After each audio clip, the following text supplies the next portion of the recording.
देखिए, कई लड़कियां ऐसी हैं जो घरेलू हिंसा यानी कि डोमेस्टिक वायलेंस का शिकार होती हैं और वो कंप्लेन करती हैं, इसके खिलाफ आवाज उठाती है कोर्ट में या पुलिस स्टेशन में।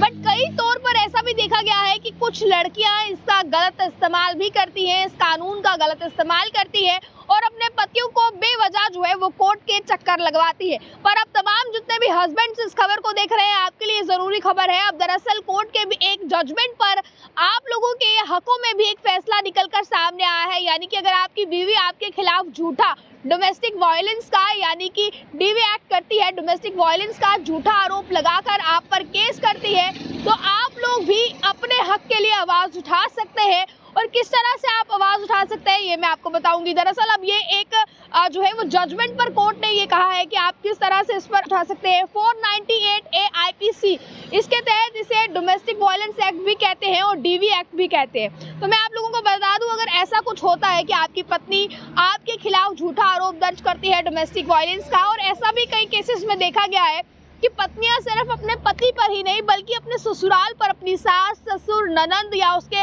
हस्बैंड पर भी ऐसे आरोप लगाती हैं कि मुझसे जो है वो मारपीट का मामला सामने आया है या मुझे इस तरीके से जो है वो परेशान किया जा रहा है।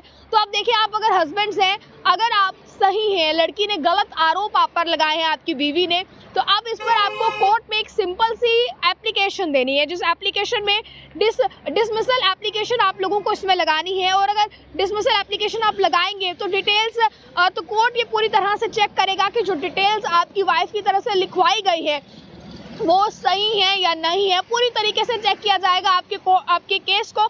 और सिर्फ यही एप्लीकेशन देने से, डिसमिसल एप्लीकेशन अगर आप देते हैं तो यही एप्लीकेशन देने से आपकी बीवी ने जितने भी लोगों के नाम बीच में लिखवाए हैं, चाहे आपकी मदर हो, आपके फादर हो, चाहे और कोई हो, चाहे आपके जो है वो बहन हो या आपके बहन का हस्बैंड हो, जितने भी लोगों के नाम लिखवाए हैं, कोर्ट सबसे पहले ये देखेगा कि जो आपकी बीवी ने आरोप उन लोगों पर लगाए हैं, क्या वो आरोप सही सिद्ध होते हैं, क्या वो जेन्युइन आरोप हैं, क्या ऐसा आरोप हो सकता है। क्योंकि ऐसा भी देखा जाता है कि एक केस ऐसा भी निकलकर सामने आया जहां पर लड़की की सास बिल्कुल पैरालाइज बेड के साथ जुड़ी हुई थी, पर उस महिला ने यह आरोप लगाया कि मेरी सास मुझे मारती है। तो इसके बाद इसके पति ने जो है वो ये एप्लीकेशन फाइल की कोर्ट पर, जिसके बाद कोर्ट ने ये देखा कि उस महिला की इतनी भी कंडीशन नहीं थी कि वो उठकर बेड से बाहर जा सके। डॉक्टर की रिपोर्ट चेक की, जिसके बाद तमाम इस तरह के केसेस जो है वो कोर्ट में सामने आते हैं। देखिए, अगर आपकी बीवी गलत पाई जाती है तो कोर्ट जो है वो क्वैश कर देगा आपकी बीवी की सभी आरोप जो उन्होंने आपके रिश्तेदारों पर या परिजनों पर लगाए हैं,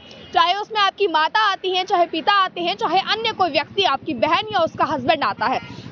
और इसी के साथ मैं आपको बता दूं, अगर आपकी बीवी आप पर फॉल्स एलिगेशन लगाती है 498A IPC के, तो आप लोगों को ये पता होना ज़रूरी है। आपको सिंपल सी एक एप्लीकेशन कोर्ट या पुलिस स्टेशन में देनी है, डिसमिसल एप्लीकेशन, जिसके बाद पुलिस पूरी तहकीकात दोबारा से करेगी। कोर्ट जो है वो सारे तथ्य देखेगा और तथ्य देखने के बाद ही ये फैसला लिया जाएगा कि आपकी बीवी के एलिगेशन फॉल्स हैं या ट्रू हैं। इसके बाद मैं आपको बता दूं अब किस तरह से आप देखते हैं। और अगर आपकी बीवी के एलिगेशन फॉल्स पाए जाएंगे तो कोर्ट खुद ही इन तमाम नामों को, जो नाम इस केस के साथ जुड़े हैं, उन्हें क्वैश कर देगा।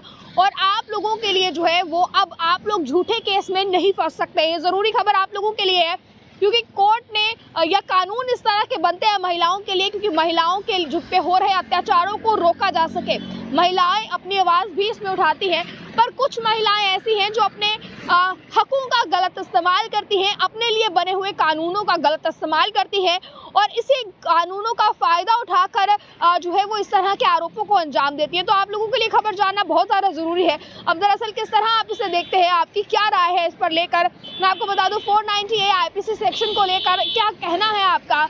आपकी अपनी राय को ज़रूर रखिएगा कमेंट बॉक्स में। बने हैं आप आगे अपडेट्स के लिए टाइम्स के साथ। मुझे कैमरा पर्सन गुलशन को दीजिए इजाज़त। जय हिंद।